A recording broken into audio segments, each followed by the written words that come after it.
Alright, so we have one last problem here, and if you haven't yet done your systems of equation worksheet, I would recommend doing that before you do this problem, because this one gets real fun. Okay, let's read what it says. Coordinates of JKL are J1, 3, K, 2, -1, and L, -1, 0. Find the coordinates of the orthocenter. So orthocenter is the coordinates where all of the altitudes meet up. So remember, we're going to have to find the altitudes of the triangle, find the point where they're concurrent, and then label that as my point. In order to do this, we need to use systems of equations. So here's how I'm going to start. J is at 1, 3, so let's mark it. And I'm going to go to a darker color here. Let's do brown. So 1, 3, there's J. K is at 2, -1, there's K. And L is at -1, 0. Okay. Well, in order for this to work, we need to find all the lines that are perpendicular to each side and connect it to the opposite vertice, right? Well, let's just give you like a vague idea of what that will look like. Okay, this isn't exact, but it should look something like that, something like that, and something like that. Okay, but obviously my lines aren't perfect, so that we didn't meet up in a perfect spot. So what we can do is we can use algebra to find it instead.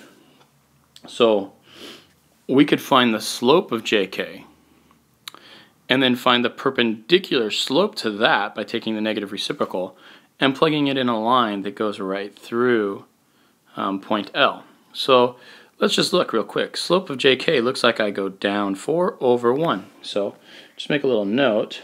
The slope of JK, if it went down 4 over 1, that's just -4. Well, that means that the perpendicular slope of JK would be positive 1/4. Let's do LK. Okay. LK has a slope of down 1 over 3. So let's change our colors real quick. I'll go to this little blue. So the measurement of, or not the measurement, the slope of LK, that's what that little m means, we said is down 1 over 3, so -1/3. Therefore, the perpendicular slope of LK is just going to be 3. Okay. Well, here's how we're going to use this. If this is my new slope, right, now if perpendicular slope to JK, it's got to go through point L. Well, I have the coordinates for point L right here. So I can use point slope form. I'll write that up on the top. In case you forgot it, y minus y1 equals m times x minus x1. And this first thing, this is a y, this is not an x. Okay. Well, we can plug in our points to that. So let's do it. Y minus my y1 will be 0 equals my m, we said was going to be 1/4, times my x minus a -1, which would make x plus 1. And there, I have an equation for this line LJ.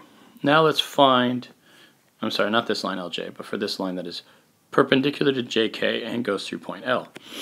Now let's find the slope of this line, or not the slope, the equation of this line that goes through point J and is perpendicular to LK.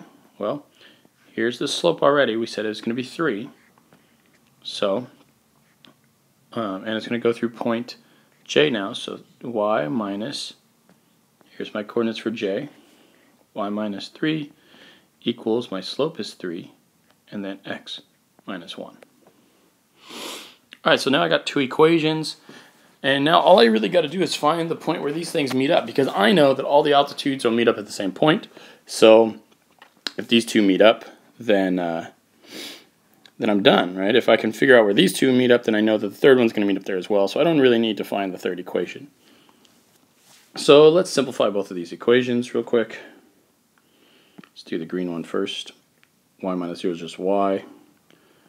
1/4 x plus 1/4. And now let's do the blue equation. I'm going to actually add 3 to both sides. Probably going to do it over here, over here. So first I add 3 to both sides, right? Makes these guys cancel out. So I get y equals, and then I'm going to distribute here.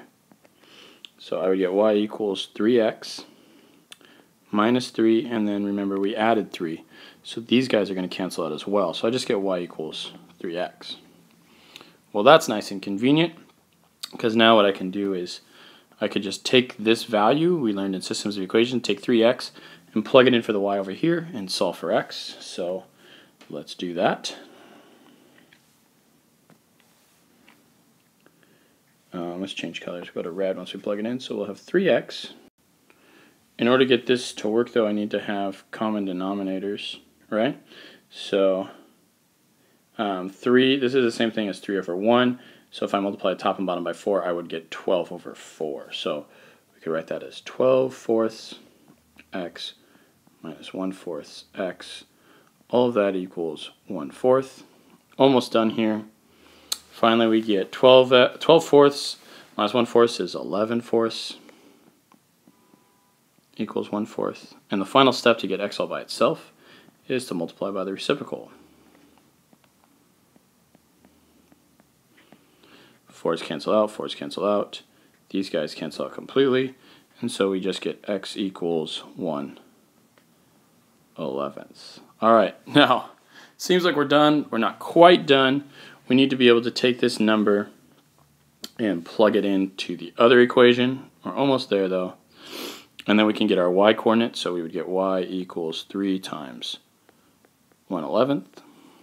Y equals 3/11. And we would combine all those to write it as a coordinate pair, 1/11 comma 3/11. And that is our answer. I know that was a long problem, but just requires some work. It's nothing too hard, all stuff you've done before, but we're kind of mixing it all together. So sorry about the super long video, but hope that helps. Okay.